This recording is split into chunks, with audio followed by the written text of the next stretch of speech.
You're watching the KOAM Morning News on Fox 14. Right now at 7, one organization in Quapaw is working to ensure that everyone has an opportunity to let their voice be heard this election.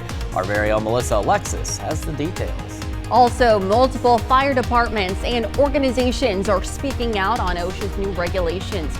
We'll hear how OSHA may be making these changes.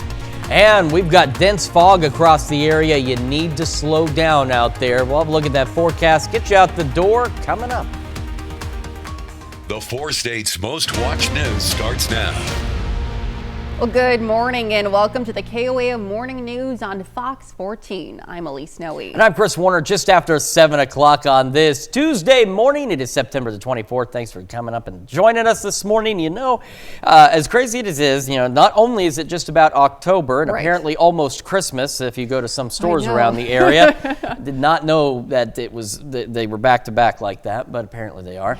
It's also coming up on election season. Yes. We got that big November election right around the corner. Important time of year. Matter of fact, the Oglala Communications is collaborating with other Native organizations to make sure Native American voters have their voices heard in the upcoming election. KOAM's Melissa Alexis has more. Their vote counts, and so it doesn't matter which party you are, everybody should vote. You don't have a right to complain if you don't get out and vote. Oglala Communications in Quapaw is hosting Native voter registration events through a collaboration with the United Indian Nations of Oklahoma and other groups. And their first stop is at the Intertribal Council in Miami. They want to empower Native Americans to use their voice and boost voter turnout. We ask them to look around, view the candidates, see if they help our tribal folks. We want to vote for people who help us and have an interest in what the tribes and nations in this area needs. In Oklahoma, we're 50th in the nation of voters getting to the polls. 50th. When we're at these numbers, it's concerning. It's concerning to the tribes, it's concerning to the tribal citizens. They're also helping people check if they're registered. This is especially important because the governor of Oklahoma announced that more than 400,000 Oklahomans have been deleted from voting registration rolls, including inactive voters. Usually it's done in the spring. It was done, 3 weeks before. Voter registration ends October 11th. The organizations want to avoid an issue where someone realizes too late that they're unregistered to vote. These are something very important that our grandparents fought for, and we need to utilize them. The organizations want to make sure Native American voices are heard and that the community does their research on candidates that protect tribal sovereignty. Reporting in Miami, Melissa Alexis, KOAM News.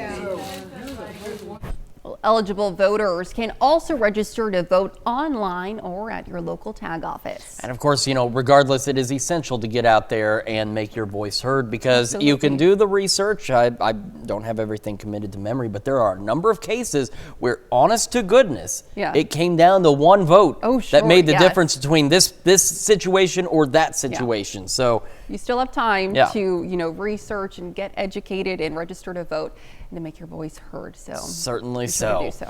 And you'll want to do so maybe after the fog clears because this morning it is pretty darn foggy. We're going to start with a quick look outside from our camera in downtown Pittsburgh. Earlier this morning, we had significantly reduced visibilities in downtown. We've got slight improvements, but as you can see, still some dense fog to contend with. On the Joplin side, our camera at 7th and Range Line, it's been lightly foggy, light fog, we should say, across the city, but nothing significant. MoDOT cameras around the region, again, kind of showing that, off in the distance, you can kind of see that haze. So we haven't had the dense fog to deal with in Joplin, but a lot of our neighbors to the west, the western, honestly, 2/3 of our viewing area have been dealing with significant fog all morning long until this moment. Iola has been at 0 visibility. Now they're at 0.3 of a mile, so not a significant notable improvement, but at least it's not 0. But Independence, Parsons, Chanute, Fort Scott, and Iola all practically at 0 out there. This dense fog is impacting a number of major roadways and highways in our area as well. So if you are commuting this morning, low beams, not your high beams, slow down, put plenty of distance between you and the lights that you can see ahead of you. And of course, it's better to be a little late than not get there at all. So just make sure you're playing it safe out there. Now, of course, in accordance with the fog, we have dense fog advisories. Oklahoma, they run through 9. Everybody else out there, they'll run through 10 o'clock this morning, so just be aware of that. And then the fog will start to clear just in time for a boundary to move in from the northwest this afternoon. That's going to bring us an opportunity for some scattered showers, maybe a couple of thunderstorms out there. No severe weather is expected, but again, some rain will be possible.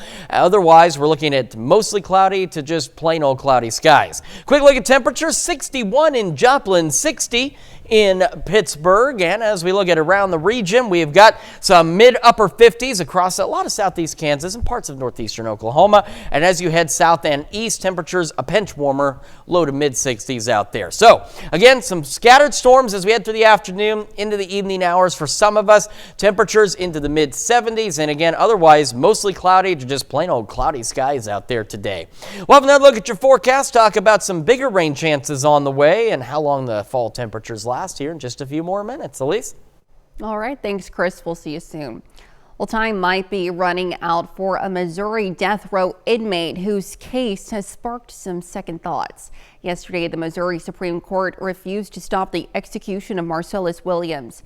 In 2001, he was convicted of the 1998 stabbing death of former newspaper reporter Felicia Gale. Williams has always maintained his innocence. Well, prosecutors may be reconsidering his case. In a rare move, St. Louis's top prosecutor filed a motion to vacate the conviction in January. Recently, the only person who can stop the execution is Missouri Governor Parson. He issued a statement yesterday saying he does not plan to do so, citing 15 hearings that allowed Williams' conviction to stand. Williams is scheduled to die by lethal injection tonight at 6 p.m. The investigation continues following a late Sunday afternoon SUV crash on Gum Road in Joplin. Troopers say a pickup left the roadway, taking out fence posts, then ramped a driveway where it overturned. People who came upon the crash say they could not find a driver. Troopers are investigating as to who was driving the SUV. Well, OSHA says they're reevaluating proposed regulations that would impact fire departments. KOAM's Samantha Walker explains why some departments and state officials are speaking out against the proposed rules. It's really crucial for the volunteer fire services to be able to continue to operate. Earlier this year, OSHA released its proposed regulations that would impact fire departments, especially those made up of volunteers. The regulations could have big financial impacts on departments, such as the rule that would disallow trucks over 15 years old. For fire chiefs like John Lilburn, the proposal is concerning. The citizens of my area would have to make a decision if they wanted to continue to have fire protection. If we wanted to have fire protection and meet those standards, our budget would have to go from, like I said, roughly $20,000 to over $150,000, which is going to put a much more strong burden on the taxpayers. And it's not just fire departments that have concerns. Kansas state representatives are also speaking out about the impacts these regulations could have. In August, Kansas Senator Jerry Moran called on the Department of Labor to exclude volunteer fire departments like Galesburg from the proposal. Now OSHA says they're reevaluating the regulations and are considering doing just that. Moran has released a statement following OSHA's announcement. He says he believes it's a great first step and encourages others to continue speaking out on the proposal. Lilburn says that's exactly what he plans to do. I am speaking out against this because I want to make sure that we still have a future for the fire service in the 4 states, in rural America. Because I really see this as a move to eliminate some of the rural departments out there. He says even if OSHA exempts completely volunteer departments, there are still concerns not being fully addressed. They're not addressing rural departments. They're also not addressing departments such as the Girard Fire Department. Girard has a full-time person on duty, and then the rest of their staff is made up of volunteers. So they're not addressing, does the full-time staff have to meet the requirements but the part-time staff doesn't, or the volunteer staff doesn't? Those things are, there's no answers to those questions. For now, he plans on continuing to follow what OSHA is planning with its proposal. Reporting in Galesburg, Samantha Walker, KOAM News. Well, OSHA is encouraging those impacted by the regulations to speak out at their public rulemaking hearing starting November 12th. And those are our top news stories this half hour. Coming up next, Jasmine Kyle from the SEK Humane Society joins us this morning with an invitation to this year's Halloween Bash. We'll be right back, but first, here's a live look from Commerce, Oklahoma.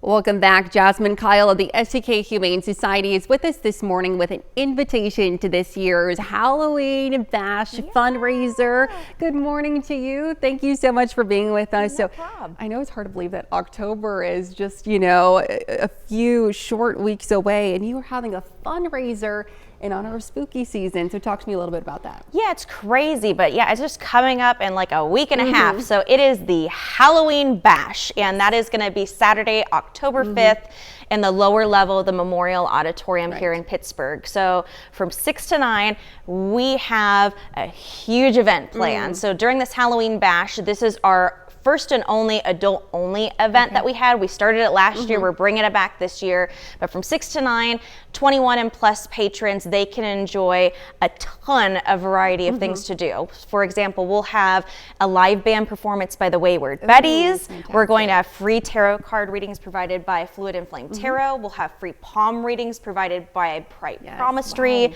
Unlimited hors d'oeuvres that includes homemade goods, that includes charcuterie from Blue Spoon, a whole dessert table provided by 309 Baking, a costume contest, which is free of charge, and just tons of other surprise goodies that we have in store, and that's all included in the event ticket. So the only thing that you might want to bring some extra cash for is we'll of course have a small silent auction, and then we're going to have an amazing cash bar that we got assistance from Parrot Head with. So we have a wine from Kelto Winery, we have old fashions. It's going to be just a really cool fun night. We always do a lot for the community. We do a lot of kids activities, but we wanted to come and provide a fun experience for the adults to just kind of come relax and have a good time. Yes, well, it sounds like it's going to be absolutely amazing.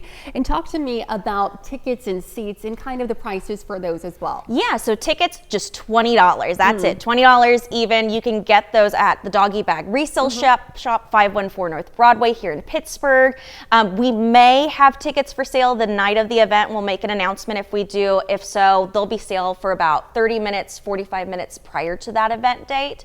And we do have tables, so there's a table of 8 and we'll give you a discount at $150, but it's mostly all open seating. We can get you reserved seating, especially with tables, but it's just something that we're super jazzed about. Fantastic. It's going to be so fun. And of course, all of the proceeds go to the SEK Humane Society. Yeah. Talk to me about just, what you're hoping this event does to just bring proceeds in for the Humane Society. Yeah, so not only is it a good communication resource where we get to really connect one-on-one with our donors, but again, with those funds, it all goes to the fur baby. So just like on the tenants that I've brought here in the past with those kittens, with the dogs, it goes to dog food, it goes to their vaccines, it goes to infant formula, collars, leashes, cleaning supplies for our own staff. It really is a whole pie. It's a whole circle of everything is connected somehow within our organization. So whether you donate $1 or 50 cents, that's a can of wet cat food. Absolutely. So every little bit helps, and we're super jazzed to bring this fun new fundraiser back this year. Absolutely. Well, thank you so much for being with us this morning, and stick around. We'll be back with more right after this. Welcome back to the KOAM Morning News, 7:18 now on this Tuesday morning. We're starting with a live look from our camera downtown Pittsburgh. You can still see we've got that fog across the area. Again, compared to earlier this morning, visibilities have improved a bit in Pittsburgh, but still, you need to slow down out there this morning. Then we head over to Missouri, and you can see our camera at 7th and Range Line. Yeah, there's fog in the distance, but the fog is less dense in the city, and we can see that also from the MoDOT cameras around Joplin as well. We got that patchy fog, at least some light fog in the distance, but not nearly as dense as it is in southeast Kansas. But then this is a testament as to how quickly visibilities can change. KDOT camera 69 Kansas Crossing looks a lot clearer than it does from the downtown Pittsburgh camera that's just a few miles to the north of this. So that's why you've got to slow down, take your time, use your low beams, not your high beams. And remember, it's better to arrive a few minutes late than not at all. Near zero visibilities, Independence, Chanute, Iola, Fort Scott, and Parsons. Dense fog in the western 2/3 of our viewing area up to about the I-49 corridor. So this is impacting a number of major roadways and highways out there. So again, just slow down. Take it easy. Be smart. Dense fog advisories, Oklahoma, they run through 9, and for everybody else, they run through 10 a.m. this morning. And this fog should burn off just in time for a boundary to start rolling in from the northwest this afternoon, bringing us some scattered showers and maybe a couple of thunderstorms here and there. No severe weather is expected, but at least some of us might get a little extra rainfall. And then there could be some additional development up around the Kansas City, Topeka area late this evening that could push into our eastern counties, but I do believe the majority of the rain is going to be done by about say midnight, 1 o'clock in the morning. We're looking at mostly clear to partly cloudy skies on our Wednesday, and that will allow us to also be a little bit warmer out there. But then I want to show you Thursday, because Thursday, it gives you an idea as to what we're looking at a little later this week. So if you watch in the eastern half, see these clouds rotating in from the north and pushing to the south. We've got a tropical system. We have a tropical cyclone right now in the Gulf that there's already tropical storm warnings for parts of southwestern Florida out there. It's expected to become a hurricane.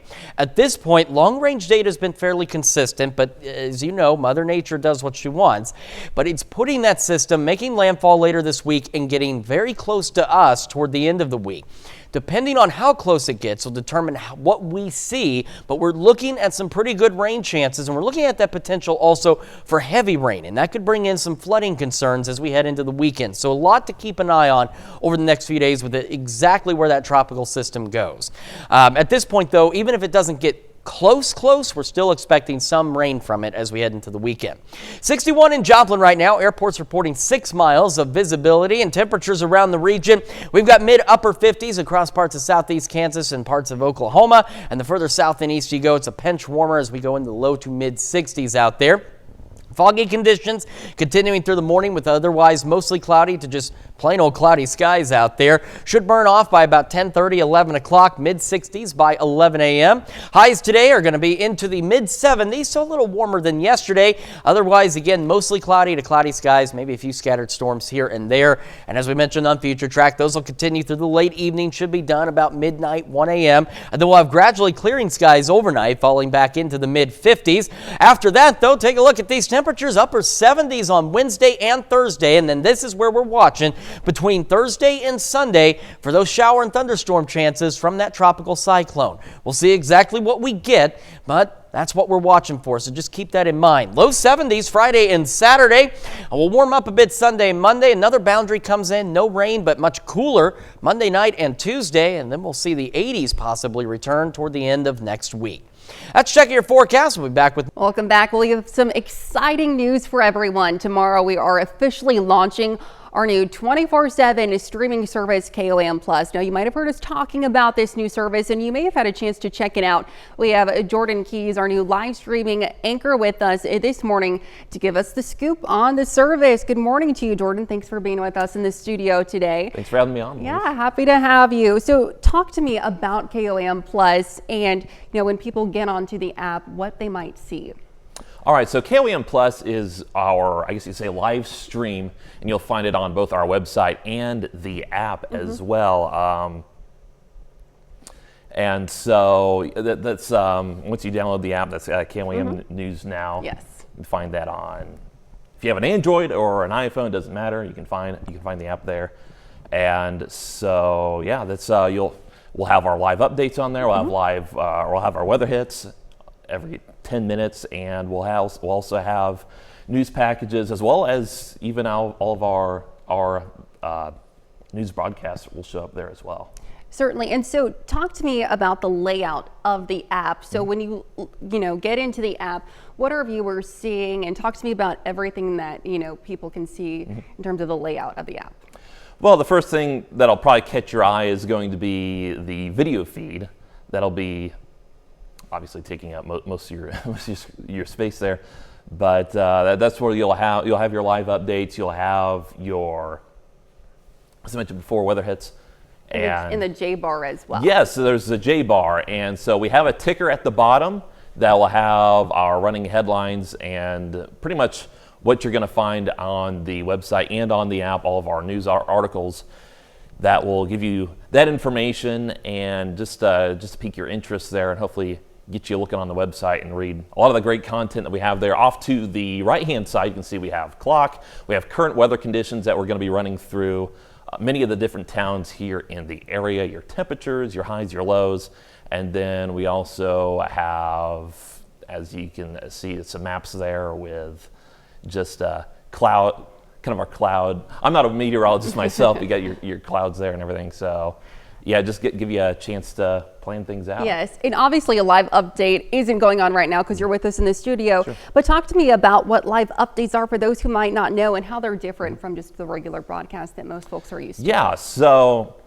as you can see, we're talking about a 24/7 stream. You can tune in at any point and get some information there with our live hits. And what we're doing is at the top of every hour throughout the day, I will get on there for 3 minutes and I'll bring you the most pressing stories I feel like we have for the day. If we have any kind of information that we're getting from police station, police reports, if it's we got crashes, things like that. Yes, there it is right there. Or even breaking political stories, whether it's local, regional, sometimes even national. I know we've had quite a few interesting things on that side. So that's where you get that information. Well, lots to look forward to. Well, thank you so much for being with us this morning. Jordan, just a reminder, you can find it on your smart TV, also on our website, KOAMnewsnow.com, also our news and weather apps as well. Stick around. We're back with more right after. The 4 states' most watched news starts now. Welcome back to the KOAM Morning News on Fox 14. It's currently 7:31. I'm Elise Snowy. One of the 2 brothers connected to the murder of a man in Jasper County, Missouri, is now formally charged with violent crimes in the Kansas City area. Authorities say the suspects are 2 illegal immigrants from Honduras, Jose Quintanero Benitez, and Aiden Amon Quintero Benitez. Investigators believe they were headed to Oklahoma to buy meth, but became stranded in Joplin and were out of money. Authorities believe they then fatally shot 63-year-old Oklahoma resident Jesse Gilmore at the Road Ranger gas station on Joplin South Prigmore Avenue and stole his car. Now, investigators believe they disposed of the body in a ditch alongside Interstate 44. The 2 brothers were later arrested for separate crimes not related to the Jasper County murder in Kansas City and Independence, Missouri. Jose Benitez made his first court appearance yesterday in Jackson County, Missouri for shooting and attempted carjacking there. Now, the charges include first-degree assault, vehicle hijacking, and armed criminal action. At last report, the victim in that case, a woman, was in critical condition. In a separate case, he's also accused of pistol whipping a woman in Kansas City, Missouri. The Jasper County Prosecutor's Office has already filed charges against Aiden Benitez, including first-degree murder, robbery, and abandonment of a corpse. The Jasper County Sheriff's Office expects additional charges against Jose Benitez as well. Now let's check in with Chris for a quick look at the forecast. Got to contend with out there this morning. Live look from our camera downtown Pittsburgh. Fog kind of thickening back up a bit. Visibilities have come down again in Pittsburgh, so it's something to keep in mind. Over on the Missouri side, at least into Joplin, visibility's not that bad this morning. We've had some light fog in the city, and you can see around the metro area on the MoDOT cameras. Again, nothing overly dense in Joplin, but you don't have to go too far to find some dense fog. The western 2/3 of our viewing area, so roughly the I-49 corridor and points west, dealing with dense fog, very close to zero visibility. Iola, Chanute, Independence, Parsons, and Fort Scott. Pittsburgh down now just under 2 miles. So this is impacting a number of major roadways and highways across the area. So we're going to harp on it because it is essential information. You need to drive with your low beams, not your high beams, and slow down. Even as the sun rises, that does not improve visibility at all. In fact, in some cases, it can make it worse. So you've got to make sure you're giving yourself time to get where you're going. And as I've mentioned, it is better to arrive late than not at all. Dense fog advisories, Oklahoma through 9 o'clock this morning and everyone else through 10 a.m. this morning. This fog expected to burn off around 10:30 ahead of a boundary coming in by noon. That's going to start to bring us some chances for some scattered showers and maybe a rumble of thunder or two out there, so no severe weather expected. That'll continue through the late evening hours where we could get a second round out of Topeka and Kansas City late tonight, but most of the rain done by about midnight, 1 a.m.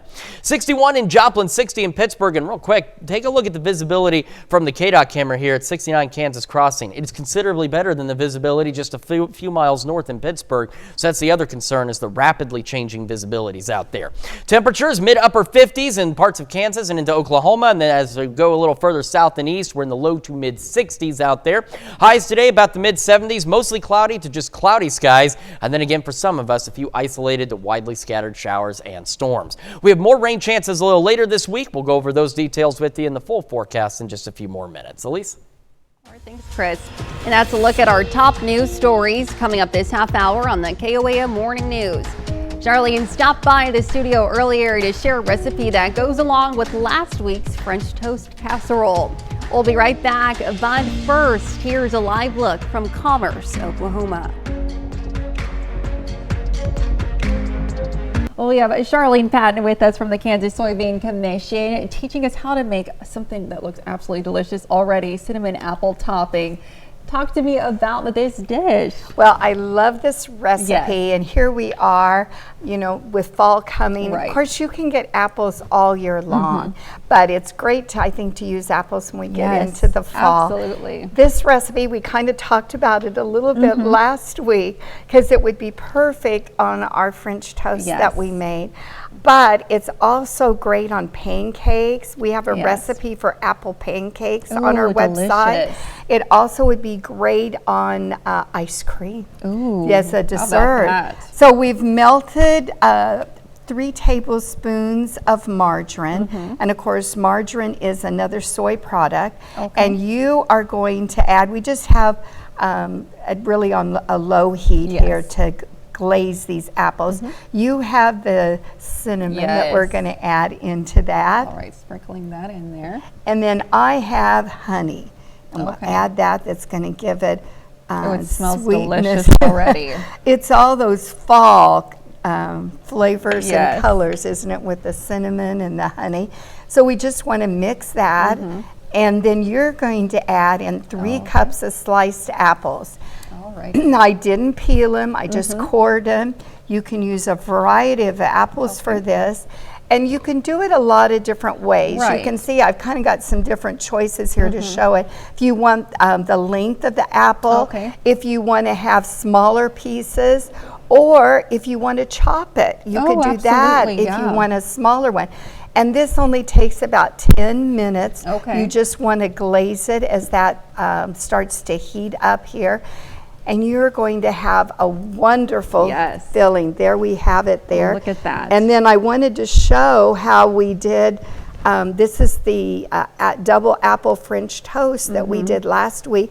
And we've put that on top of it. And that makes a wonderful topping for that French yes, toast. a perfect breakfast combination there for National Breakfast that's Month. right. And so, Charlene, if people want to find this recipe, last week's recipe, and even that pancake apple recipe you were talking about, where can they do so? They should go to kansassoybeans.org. We'll have all the recipes on our website, and then I'll remind them that the month of Yes. September, the Kansas Wheat Commission is providing their booklet that they do each year. Oh, So you fantastic. won't want to miss it, filled with recipes, and includes the blueberry Yes. muffin one that we did. So write to us or call 877-KS-SOYBEAN and get all those recipes for September. Absolutely. Well, thank you so much, Charlene, for being with us. And stick around. We're back with more right after this. Welcome back to the KOAM Morning News. It is about to be 7:43 on this Tuesday morning here in the 4 states, and we are dealing with some dense fog out there. You can see it's kind of thickened back up around the Pittsburgh area. Visibility is dropping once again. And as we look at our camera from 7th and Rangeline on the Missouri side, at least into Joplin, visibilities haven't been that bad. We've had some light fog around the area. You can see on the MoDOT cameras around the metro area, but nothing overly dense like what we're seeing just to the west. But I wanted to show you this. This is a great example of what we're talking about this morning. This is the KDOT camera 69 Kansas Crossing. There's some fog out there, but notice how it's not nearly as dense here as it is in Pittsburgh, just a few miles to the north. That's how rapidly these visibility conditions can change on you. So you've got to slow down and be prepared for rapidly changing conditions. Along and to the west of the I-49 corridors where the densest fog is, just starting to creep into the Nevada areas of western Vernon and Barton counties. Fort Scott, Parsons, Independence, near zero visibility. Iola is back down to zero visibility. So this is impacting a number of major roadways and highways in our area. So if you're commuting this morning, please slow down. Low beams, not your high beams. Give yourself plenty of space between you and the vehicle in front of you, and just give yourself time to get where you're going. It's all right if you're a couple minutes late, as long as you arrive alive. We have dense fog advisories, Oklahoma through 9 o'clock this morning. Everybody else through 10 o'clock this morning. That fog should begin burning off between about 10 and 11, just in time for a boundary to start rolling in from the northwest. It's going to bring us some shower and thunderstorm chances this afternoon and into the late evening hours. These will be isolated to widely scattered, so not everybody is going to get rain, but at least some rain chances will be out there. And the best news is, again, no severe weather is expected. And then another round of storms could develop around the I-70 corridor between, say, Topeka and Kansas City. And if that does happen, then that could push through late this evening in our eastern counties. But we're really looking at this beginning to kind of clear out by about midnight, 1 a.m. at the latest. Our Wednesday looks great. Mostly clear to partly cloudy skies with more sunshine. We'll get a little bit warmer in here. And then by Thursday, if you take a look on the future track off to the east, see these clouds rolling in? Got a tropical cyclone down in the Gulf. There's already tropical storm watches southwest Florida at this point, and we'll probably see this turn into a hurricane. Expectations are it should be close enough to our area by the end of this week to bring us some additional shower and thunderstorm chances. We're at 61 in Joplin with a west-southwest breeze at 6, and around the region we're still holding on to roughly the same temperatures, mid to upper 50s off to the north and east of in our area, and then the further south, north and west, the further southeast you go. Most of us in the low to mid 60s, but some upper 50s out there as well. Getting your morning started again, the fog continuing through the majority of this morning, so just be prepared for your commute. Otherwise, mostly cloudy to cloudy skies, about 64 by 11 o'clock in the morning. Our highs today looking to be into the mid to upper 70s out there, and then we'll go upper 70s for sure on our Wednesday, so pretty nice day out there. Then Thursday, this is where it gets interesting and where we've got to watch everything. The model data has been pretty consistent that we're going to get some kind of rain from this tropical system. The question is how close does it get and how much rain do we get? Right now, our chances aren't super high, but we're still looking at rain regardless. If it gets a little closer, we're talking that possibility of some heavy rain that could lead to some flooding concerns as well as we head into the weekend. So there's still a lot to watch with this system. But one way or the other, we got rain chances as we head toward the end of the week and into the weekend. That cools us down a bit as well. Low 70s Friday and Saturday. Then a bit of a bumpy ride on temperatures near 80 Monday. Then another boundary comes in. No rain, but cools us down Monday night into the 40s. And then upper 60s on Tuesday, warming up Wednesday, and could see the 80s by the end of next week. That's checking your forecast. Now here's Elise with Consumer Watch. All right, thanks, Chris. Well, the White House calls for a ban on Chinese tech in U.S. vehicles. President Joe Biden's administration proposes broad changes meant to protect from potentially unfair trade practices by China. And the Commerce Department proposes to prohibit Chinese technology in connected American vehicles because of national security concerns. Brainard says while Americans can choose between gas, hybrid, or electric vehicles, the administration wants to ensure they are not choosing Chinese EVs over ones built in the U.S. Well, Boeing announces its best and final contract offer as union workers continue to strike. And the company says it is offering machinists a 30% pay raise over 4 years, which is a 5% increase from its previous offer. Now, Boeing says the striking union must ratify the offer this Friday night. But leaders of the International Association of Machinists and Aerospace Workers District 751 told members they, quote, will not be voting on Friday. Boeing is under pressure to end the strike. And those are our top consumer stories. Let's take a look at the market prices before the opening bell. Well, as the nation wrestles with the complex issue of immigration, a surprising shop in New York is focused on the needs of migrant families who recently arrived. Bradley Blackburn shows us how they're offering kindness with no price tag. The streets of New York are filled with thousands of shops, but the Little Shop of Kindness is something unique, where everything is free, most importantly, a warm welcome. When they come into the shop, we greet them, we offer them coffee and snacks, and we guide them through the shop with a personal shopper who will treat them as a valued customer. Ilse Thielman founded the Little Shop of Kindness 2 years ago, when buses arrived in New York filled with migrants making headlines across the country. And while others saw the complex politics, she saw people in need. It doesn't matter to me whether people think they should be here or should not be here. They're here. They need this help, and we're going to provide it. The nonprofit shop is open only to those who've arrived within the last 18 months. It's staffed by volunteers and filled with donations. We have shoes, toys, toiletries, diapers for the babies. Even surprising things like costume jewelry and cell phone cases for people from all over the world who've left everything behind. Not only do we want to give them the necessities, we also want to give them a sense of dignity and respect and normalcy. Since the shop opened its doors, volunteers estimate they've served more than 17,000 people, and the need isn't going away. 2 años. Sonia Erauhu and her 2-year-old daughter Marlita recently arrived from Ecuador. She told us here they give you things from their heart. De corazón, o sea, no te... Unlike other places, you're not a project, you're a human being. A shop ready to help with life's needs and reminding that everyone needs kindness. Now, the Little Shop of Kindness is also a one-stop shop for other services. They connect migrant families with other resources for things like education, housing, and health care. Certainly a beneficial resource for those folks. Absolutely. And we've got dense fog to deal with this morning. Let's take a look at the fog tracker. And again, the western 2/3 of our area up to about the I-49 corridor dealing with significantly dense fog, near zero visibilities, Independence, Parsons, Fort Scott, and at zero in Iola. So again, if you're traveling this morning, this is impacting a number of major highways and roadways in our area, so slow down. Low beams, not your high beams. Give yourself time to get where you're going. Reminder that we do have the dense fog advisories, Oklahoma through 9 a.m., everybody else through 10 o'clock this morning. And then later this afternoon, we're going to have a boundary come through that's going to bring us some scattered showers, maybe even a couple of thunderstorms as we head through the afternoon and into the evening, and maybe even late night hours. But this should be wrapping up right around midnight or 1 a.m. with decreasing clouds as we head overnight tonight. We'll have another look at your forecast and news you need to know right after this. Well, here's a check of today's top headlines, the news you need to know before you head out the door. The investigation continues following a late Sunday afternoon SUV crash on Gum Road in Joplin.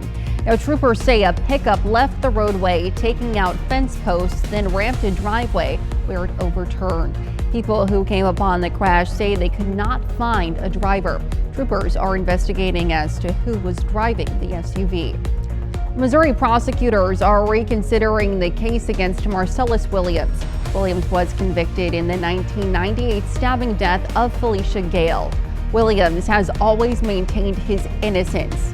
Yesterday, the Missouri Supreme Court refused to stop the execution of Williams. Currently, the only person who can stop the execution is Missouri Governor Parson. And we've got that dense fog out there this morning. After that, we'll have a boundary come through with some scattered showers, maybe a thunderstorm or two out there. Otherwise, mostly cloudy to cloudy skies, highs in the mid-70s. A few of those isolated showers and storms continuing through the late evening hours and maybe until about midnight, 1 a.m., and then gradually clearing skies overnight back into the mid-50s. We're going to be a little warmer, a little sunnier on our Wednesday. Upper 70s, partly cloudy skies. Watching that tropical system in the Gulf to see when it gets here and just how much rain we'll get from it. But one way or the other, showers increasing as we head into the weekend. Alrighty. Well, yesterday we brought you the story of a group of 8 bulls that got loose at the Emerald Square Mall in Massachusetts. Well, we are happy to report that all the bulls have now been caught. Rodeo employees were out on foot and on horseback, equipped with lassos, searching for the missing bulls. Rodeo workers were able to corral 7 of the 8 bulls into a trailer Sunday afternoon. 6 of the bulls were captured about 3 miles away from the mall on Prescott Street in Attleboro on Sunday. So again, we talked about that yesterday. Boy, you see them coming down the road, that you do not want to mess with them. Oh, they're so cute. Yeah, That they're looks so they're cute. cute, but remember, you mess with the bull, Right. get the horns. Well, I'm not wearing red today, so I think I'll be fine. Okay, well, if you say so. Well, thank you all so much for letting us put the good in your morning. Don't forget, we're back with more news and weather today at noon. Have a great rest of your morning.